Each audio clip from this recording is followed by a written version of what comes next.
Okay, I've got a quick little experiment for you. Super simple. All you have to do is read this sentence I'm about to put on the screen. That's it. You ready? Why does brain skip the second that? So, did you catch that? Did anything about that sentence seem a little strange to you? Go on, take another look. Something's definitely not quite right there. All right, if you missed it, don't worry, you are absolutely not alone. Most people miss it the first time. So let's break down the little trick we just played on you. And there it is. Why does the brain?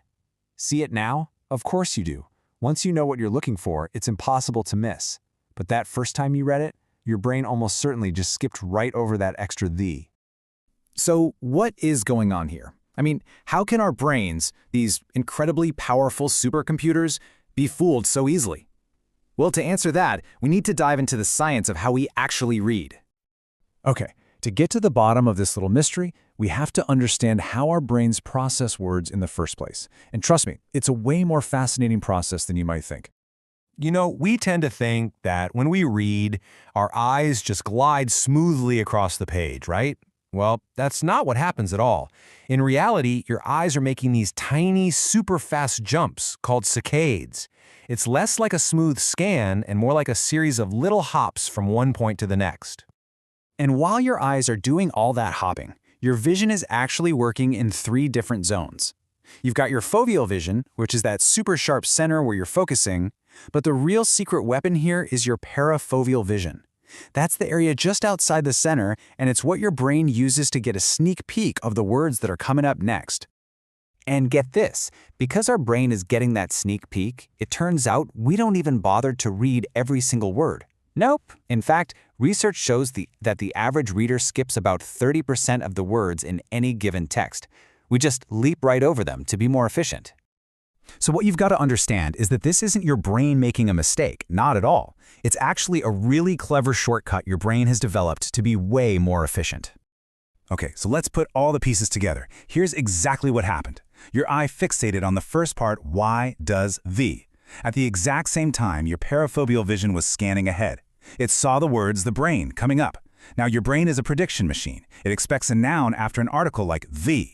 So it saw the word brain right where it expected it, and to save time and energy, it just completely ignored that second redundant the. How brilliant is that? And really, this whole thing boils down to one simple, fundamental rule about how our minds work.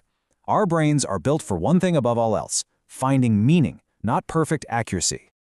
See, your brain's #1 job isn't to be a perfect letter-by-letter proofreader. Its goal is to grasp the overall meaning as fast as it possibly can.